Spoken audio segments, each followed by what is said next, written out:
할렐루야. 네, 서로 축복하십니다. 오늘도 웃고 삽시다. 고린도전서 14장으로 가서 보시면 특별히라고 하는 단어가 두 번 나옵니다. 1절에 보시면 사랑을 추구해라.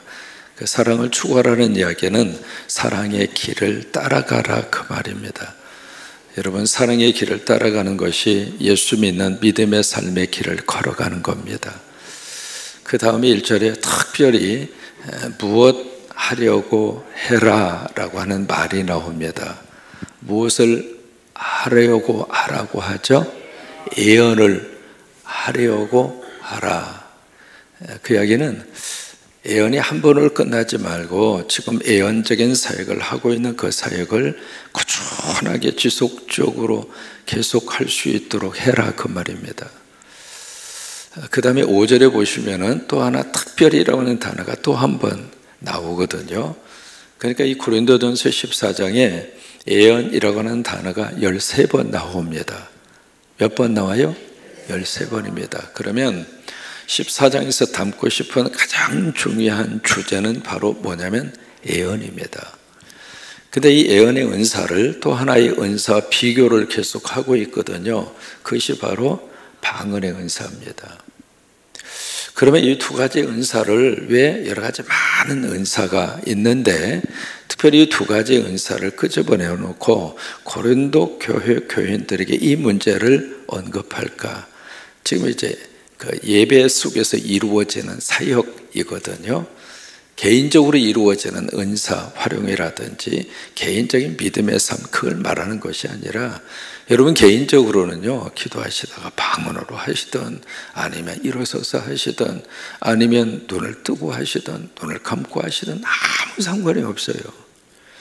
개인적으로 여러분들이 기도하실 때 기도의 시간이 2시간이 되든 3시간이 되든 그건 괜찮아요. 근데 대예배 시간에 기도를 시켰는데 1시간 기도해. 맞아요? 틀려요? 이건 아니에요. 그 예배를 방해하는 행위예요. 그것은. 그러니까 공공 예배 이 시간에 이게 교회의 질서를 따라서 예배가 쭉 그렇게 진행이 되는데 대표기도 하라고 그랬더니 30분을 기도를 해버려. 그리고 설교하지 말라는 거죠. 그건 신앙생활 하는 사람이 기본이 안 돼 있는 거거든요. 그와 마찬가지로 이렇게 공공 예배를 드리는데 이게 설교 시간이 있고 또 하나 어떤 사람을 이 대표 기도를 시켰는데 방언으로 막 대표 기도를 하는 거예요. 그 방언으로 대표 기도를 하면 교인들이 지금 그 무슨 기도를 하는지를 알아요? 몰라요? 왜? 방언은요, 하나님과의 관계에서 이루어지는 그 채널이거든요. 그리고 오늘 14장에 있는 말씀대로 못 알아듣는단 말이에요. 통역이 없이는 못 알아들어요. 그리고 이 방언은 자기의 유익을 위해서 필요한 은사거든요. 그러니까 만약에 어떤 사람의 대표 기도를 방언으로 막 그렇게 한다면 5절에서 그래서 5절 말씀을 주시는 거예요. 5절에서 뭐라고 말씀하시는가? 통역하는 것이 없으면은 방언하지 마. 자기 혼자 막 떠들고 끝나는 거나 마찬가지다 그 말이에요. 그래서 통역이라는 말이 그래서 나온 겁니다. 개인적으로 방언 기도하는데 뭐하러 통역해요? 그냥 하나님하고 주고받고 끝나면 되지. 그러니까 예배 시간에 만약에 방언 기도가 터진다거나 아니면 찬양할 때 오늘 교회 한 1여신도 찬양 얼마나 은혜가 돼요. 왜? 알아들으니까. 무슨 찬양했는지를 알잖아요. 그 꼬리 같은 예쁜 목소리로 얼마나 듣기에도 아름답고 그 찬양하는 모습 자체가 은혜가 되잖아요. 아멘 아멘 복 받는다니까 얼마나 감사해요. 우리가 알아듣고 찬양의 가사도 알아듣고 음도 알아듣고 무슨 찬송을 하는구나 그런 것들이 공감대가 형성이 되니까 그 찬상을 부르면서 들으면서 아멘으로 서로 교제가 되거든요. 그런데 만약에 방언으로 찬양을 한다고 생각해 봐요. 그 찬양 무슨 찬양인지 모르니까 눈만 끄벅끄벅이다 이 말이에요. 그래서 통역이라고 하는 말이 5절에서 그래서 나온 거예요. 오늘 6절의 말씀에 조금 더 이것이 더 지속적으로 말씀이 이어지고 있습니다. 6절에 보시면은 6절 같이 한번 읽습니다. 시작. 그런즉 아니 형제 하면 꼭 너라고 하라니까. 형제 자매들아. 여러분 꼭 그렇게 넣어서 말씀을 읽으셔야 원문에 맞습니다. 그런즉 시작. 그런즉 형제 자매들아 내가 너에게 나아가서 방언으로 말하고 계시나 지식이나 예언이나 가르치는 것으로 말하지 아니하면 너에게 무엇이 유익하리요. 여기 네 가지가 나옵니다. 뭐가 나오느냐면 첫째 뭐가 나와요? 계시가 나옵니다. 두 번째 뭐가 나오죠? 지식이 나옵니다. 세 번째는요 예언이 나옵니다. 네 번째는요 가르침이 나옵니다. 여러분 이 네 가지의 것이 바로 예언에 대한 구체적 행위입니다. 이 모든 것의 출발이 무엇인가? 계시입니다. 계시는 누가 주는가? 하나님이 주시는 거예요. 자, 벌써 이제 말씀을 준비합니다. 설교 준비를 합니다. 설교 준비를 하는데 그 설교 준비에 필요한 가장 중요한 계시를 누가 주시는가? 하나님이 주세요. 무엇을 통해서? 성경을 통해서. 그래서 설교의 출발은 성경입니다. 그러니까 여기서 말씀을 하나님이 나에게 감동으로 주셔야 돼요. 근데 이게 제가 설교자로서 평생을 쭉 살아오면서 느끼는 것이 가장 은혜 가운데 성경의 근거를 두고 설교를 준비하는 출발이 강의 설교예요. 우리가 고린도전서를 지금 쭉 여러분들 1장 1절부터 새벽에 쭉 들어오셨잖아요.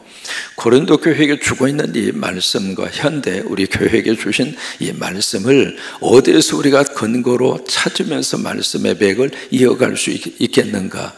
성경이에요, 성경. 그래서 1장 1절부터 마지막 절까지 쭉 말씀이 이어지는 게 축복이에요. 그래야 그 말씀을 왜 주셨는가?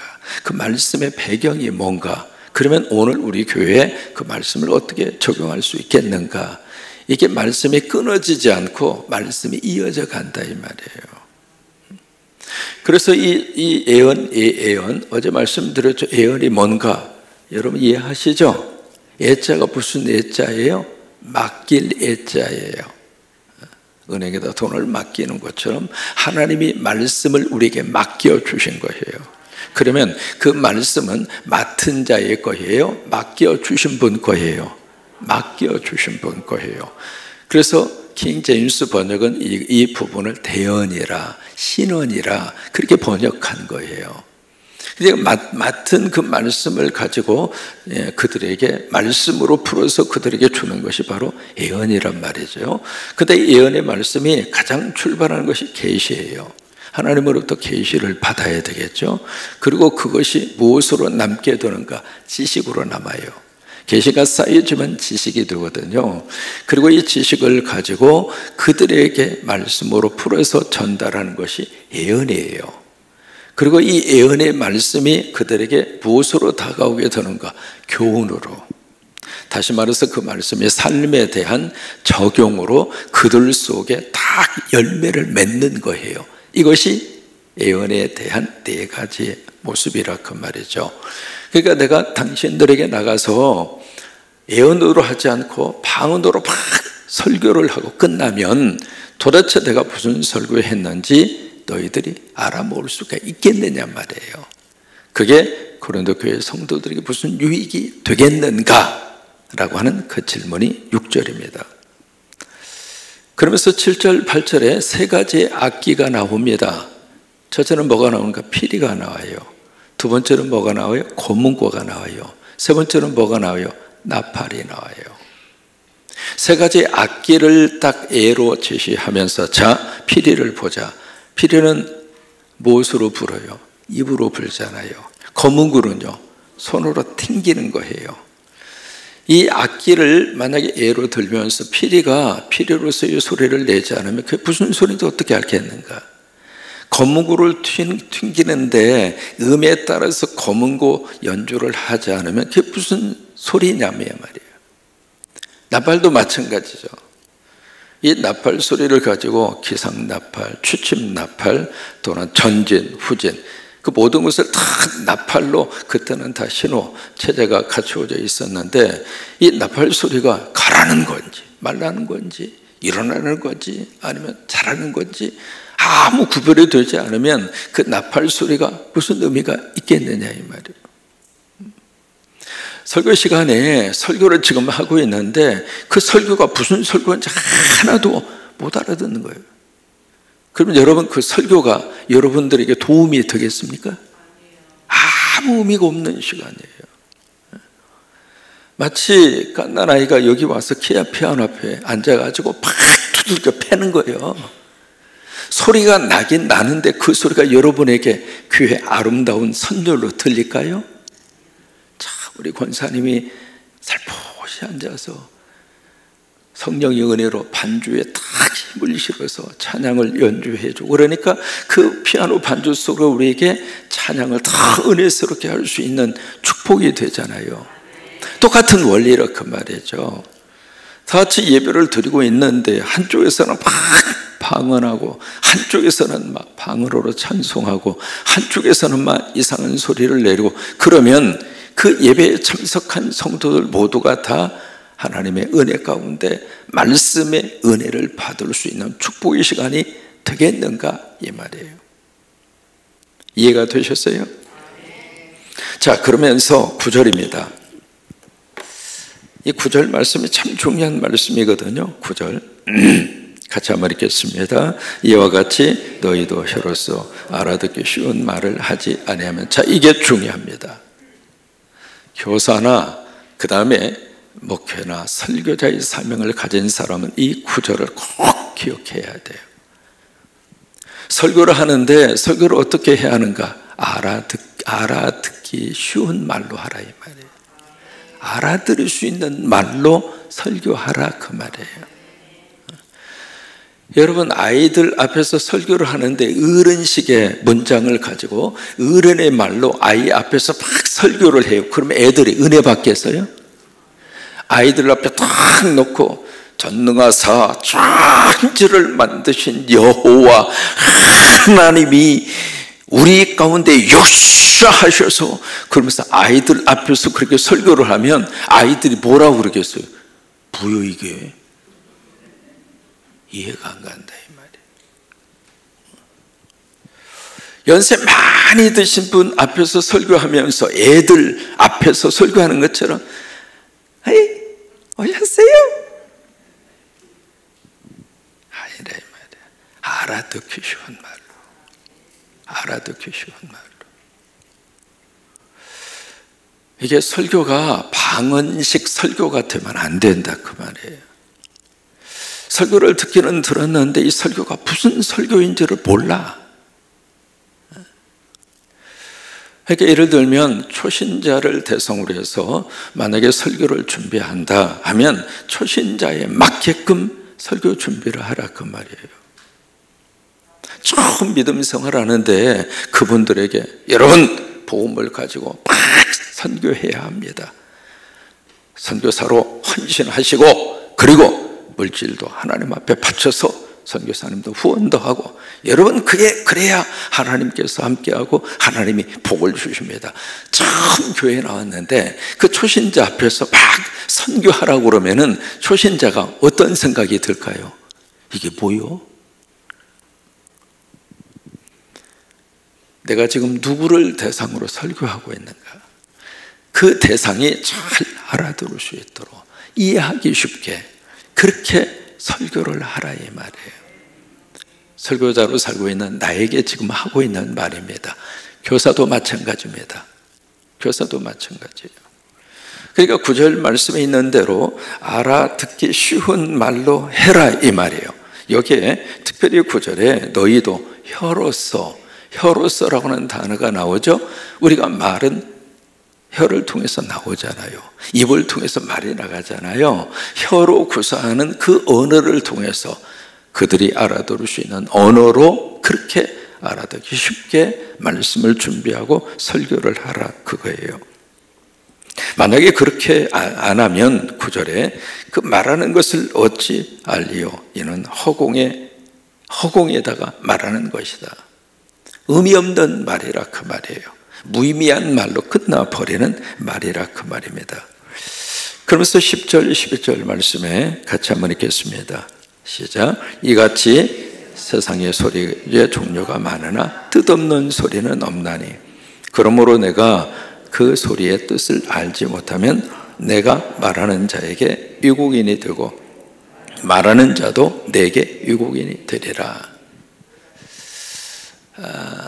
그 당시에는요, 로마가 제국을 다 통치하고 있어서 헬라어가 가장 그들에게 있어서의 중요한 언어였어요. 그래서 헬라어를 할 줄 아느냐, 할 줄 모르느냐에 따라서 문명인과 야만인을 구별했습니다. 그래서 옛날 번역에서는 여기 외국인이라고 하는 단어를 야만인으로 그렇게 번역을 했습니다. 왜 그러냐면 헬라말을 할 수 있으면 문명인이고 헬라말을 못하고 못 쓰는 사람은 야만인 취급을 한 거예요. 지금 이제 서로 개혁 개정을 하면서 이 단어 자체가 굉장히 뉘앙스가 좀 그러잖아요. 그래서 야만인이라고 번역을 안 하고 외국인으로 그렇게 번역을 한 거예요. 그러니까 만약에 지금 우리 가운데 여기에 아프리카에서 저기 콩고나 탄자니아나 그 사람들이 여기 딱 와서 그들이 쓰는 언어가 스왈히어라고 하는 언어거든요. 그들이 쓰는 언어를 가지고 막 여기서 이야기를 하면 우리들에게 있어서는 외국말이에요. 그러니까 말하는 사람도 듣는 사람도 모두가 다 소통이 안 된단 말이죠. 여러분, 루터가 종교개혁을 일으키면서 캐톨릭으로부터 이단으로 취급을 받습니다. 이단으로 취급받는 가장 큰 죄목이 뭐였느냐면 거룩한 하나님의 말씀을 라틴 말에서 독일 말로 번역한 것 때문에 이단으로 취급당한 거예요. 지금 우리가 생각할 때에는 아니 성경을 그 라틴 말에서 독일 말로 번역했다고 그걸 이단이라고 그래? 어떻게 그럴 수 있어? 그 생각이 들잖아요. 근데 그 당시 캐톨릭에서는 무슨 생각을 했냐면 하나님의 말씀은 거룩하다. 거룩한 말씀이니까 이 말씀은 라틴 말 외에는 이 말씀을 써서는 안 된다. 그게 캐톨릭의 교리였어요. 근데 이 라틴 말이라고 하는 게요, 그 당시에 아주 지식 있는 사람 외에는 라틴 말을 배울 수도 없고 라틴 말을 알 수도 없어요. 그러니까 신부들밖에 모르는 거예요. 그래서 신부들이 성경을 읽는데 라틴 말로 성경을 읽어요. 근데 교인들이 앉아서 듣기는 듣는데 이게 아무 뜻을 몰라요. 귀로 들리긴 들리지만은 라틴 말을 모르는 사람은 그 성경의 내용을 모르잖아요. 그러니까 앉아있다가 가끔 졸다가 가끔 눈 떴다가 가끔 딴 생각하다가 이게요, 집중이 안 되면 몸은 여기 와 있지만 생각은 멀리 가 있잖아요. 여러분 그럴 수 있어요? 없어요? 그렇잖아요. 그래서 이제 몸은 앉아있지만 딴 생각 시컷 하다가 이제는 성찬 받는 시간이 되면 쭉 나와서 입만 벌리고 하면 거기는 이제 신부가 이 배병배잔을 하거든요. 입 벌리고 하면 넣어주면 하고 그냥 앉아서 끝났다면 집에 가는 거예요. 하나님의 말씀이 선포되고 말씀이 증거되는 것에 말씀의 역사가 있습니다. 말씀이 깨달아져서 머리로 들려야 돼요. 머리로 들리지 않으면 그 말씀은 나하고 상관이 없습니다.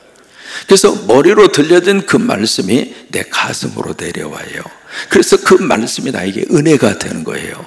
은혜가 되는 그 말씀이 내 삶 속에서 적용으로 이루어져서 내 삶의 열매가 나타나는 거예요. 여러분, 이것이 말씀이 살아있는 거룩한 하나님의 역사입니다. 믿으시면 아멘. 믿으시면 아멘. 그래서 하나님의 말씀은 살았어요, 죽었어요? 살았어요.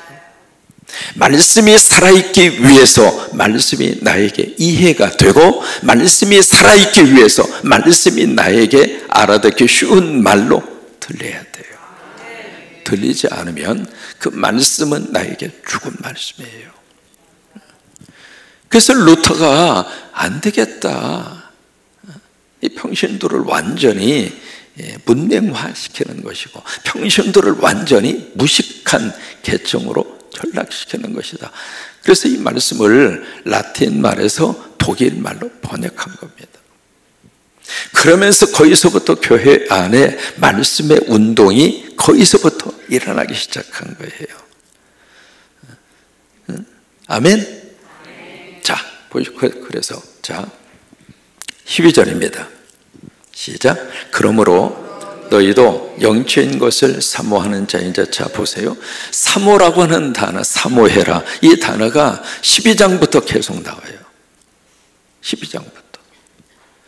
12장부터 계속 이 사모하라는 단어를 계속 하고 있거든요. 14장에서도 신령한 것을 사모해라.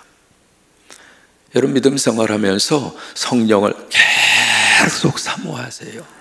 오늘 하루를 살면서도 성령님 함께하여 주시옵소서. 성령님 나와 동행하여 주옵소서. 성령님 내 운전대를 잡아주시고, 성령님 내 아픈 몸을 안수하여 주시고, 성령님 우리 자녀들의 길을 오늘도 꼭 지켜주시고, 성령님 대한민국 미래를 하나님이 지켜주셔서 선거를 통해서 나온 백성들의 뜻을 통치자들이 무시하지 아니하도록. 여러분 그렇지 않겠어요?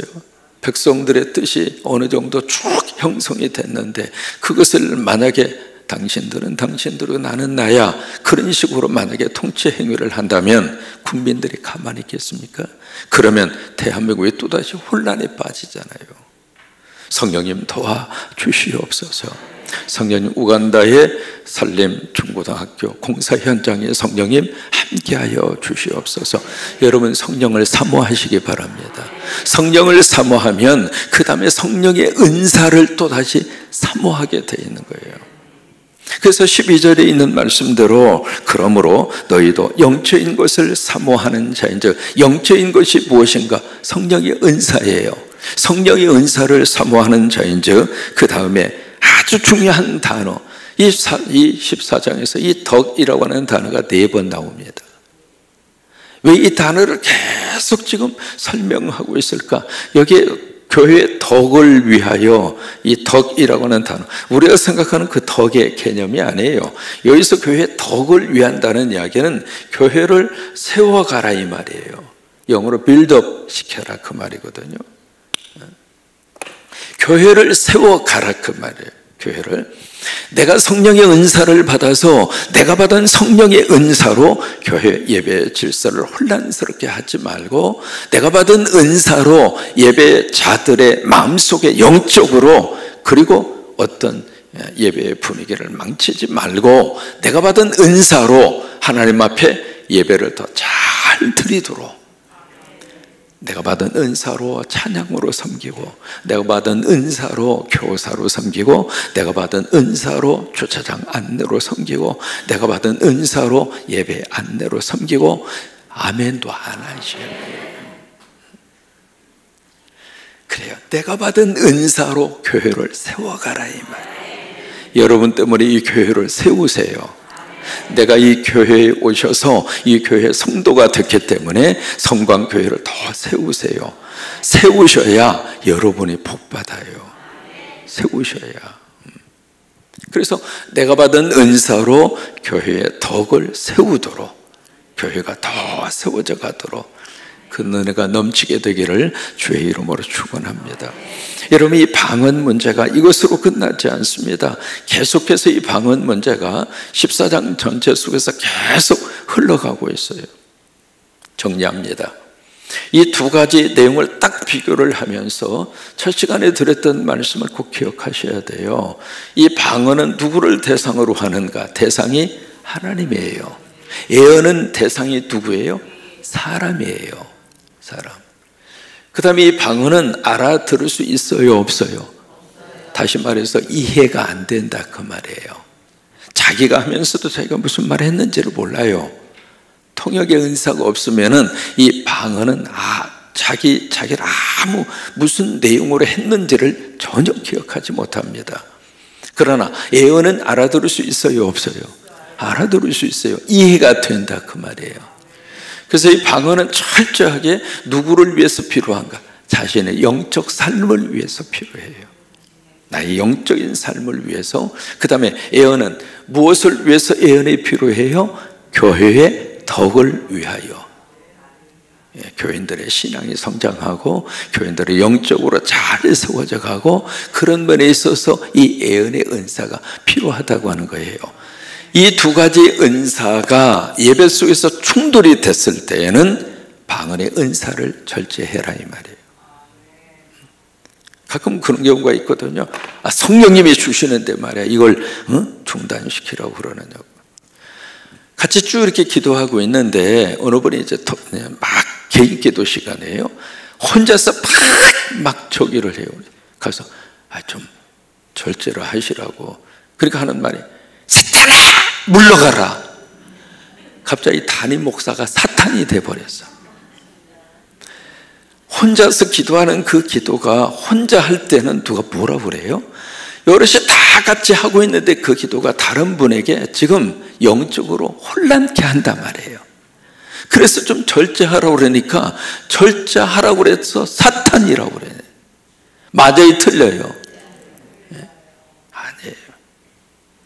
여러분, 이 예배 속에서의 질서는 철저하게 예배자에게 주신 하나님께서 예배의 질서를 이끌어 가도록 예배자에게 주신 하나님의 거룩한 사명이에요.